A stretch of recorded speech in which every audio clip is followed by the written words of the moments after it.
Bandaraya bersejarah Melaka pesat membangun. Tampil sebagai destinasi pelancongan bertaraf antarabangsa dalam kelasnya tersendiri. Hakikat bahawa Melaka cemerlang pada kurun ke-15 hingga 16 sebagai empayar Kesultanan Melayu unggul. Dicatat sejarah hinggakan pengembara Barbosa mengungkapkan bahawa sesiapa yang menguasai Melaka, dia dapat menguasai perdagangan dunia. Lebih menarik, apabila Melaka merupakan tapak perkembangan syiar Islam serantau, diasaskan Megat Iskandar Shah, ananda Parameswara, yang diislamkan oleh ulama Sidi Abdul Aziz dari Jeddah. Kemudiannya digantikan Sultan Muzaffar Shah sebelum Sultan Mansur Shah dan Sultan Alauddin meneruskan kegemilangan Islam sebagai agama rasmi jajahan takluk negeri Melaka. Dikatakan bahawa Pulau Besar letaknya 3 km dari pusat bandaraya, melakari pelbagai peristiwa dakwah dan amalan Islam semenjak kedatangan ulama Sultan Arifin Syekh Ismail bersama gurunya Syekh Yusuf Siddiq, diikuti 16 pengikut ke situ, menjadikan ia pusat kerohanian Islam terkenal suatu ketika dahulu. Malahan jajaran dakwah Islamiah di serata Melaka hingga ke wilayah Kepulauan Melayu dikatakan bermula dari Pulau Keramat ini. Bersemadinya jasad para ulama mengungkapkan pelbagai rahsia gerakan pendakwah tempatan memancarkan cahaya Islam.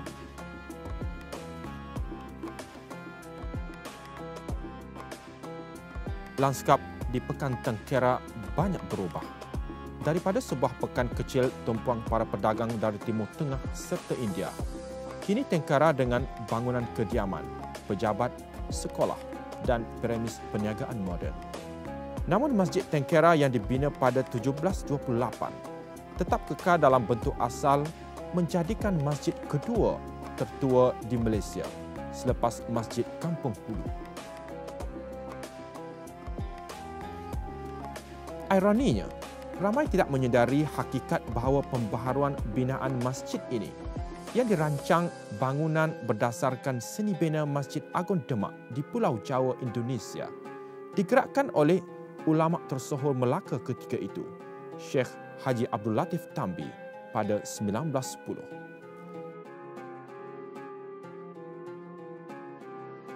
Sungguh pun tidak banyak catatan sejarah memperkatakan tentang sumbangan dan peranan Syekh Haji Abdul Latif Tambi ke arah membangunkan Islam di Melaka. Namun bagi generasi asal Tengkera, beliau dianggap sebagai nama besar yang cukup berpengaruh.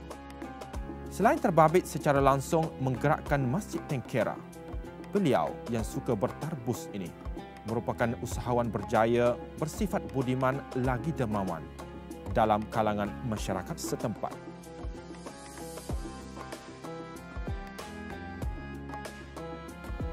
Syekh Haji Abdul Latif Tambi lahir di Kampung Teluk Mas, Melaka pada 1872 Masihi bersamaan 1288 Hijrah.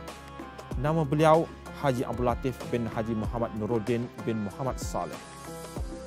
Gelarannya ialah Bahauddin yang diberikan ulama besar Melaka yang hidup sezaman dengan beliau, iaitu Syekh Ahmad bin Abdul Rauf. Nenek moyang beliau dikatakan berasal dari India. Walaupun bumi kelahiran beliau ialah Melaka, namun sebahagian besar zaman kecil Syekh Abdul Latif dihabiskan di Singapura. Dengan pendidikan Islam amat diberikan perhatian oleh keluarga sebelum dihantar ke Mekah ketika berusia 8 tahun.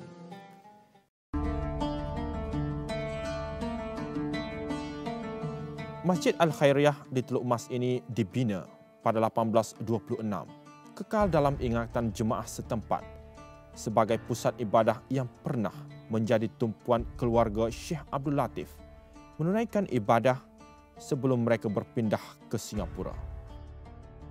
Ketika di Mekah, Syekh Abdul Latif berguru dengan para ulama tersohor seperti Syekh Muhammad Ismail Daud Al-Fatani, Syekh Wan Ali Abdul Rahman Kutan Al-Kelantani, Syekh Wan Ahmad Muhammad Zain Al-Fatani, Syekh Abdul Khadir Syabir Mandailing dan Syekh Ahmad Khatib Minangkabau.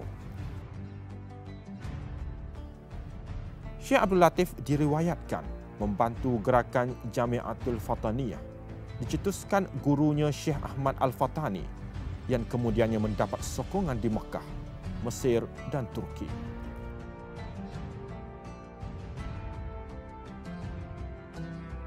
Di Singapura, beliau mengajar agama dari bilik kecil kedai kain milik bapanya, juga di kediamannya, hingga kan Syekh Abdul Latif mula dikenali masyarakat setempat.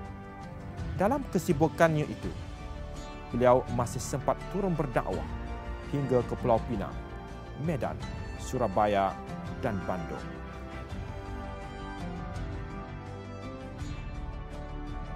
Menyedari bahawa percetakan kitab amat penting pada waktu itu bagi tujuan penyebaran ilmu, maka beliau menubuhkan 2 syarikat percetakan di Singapura dan Melaka.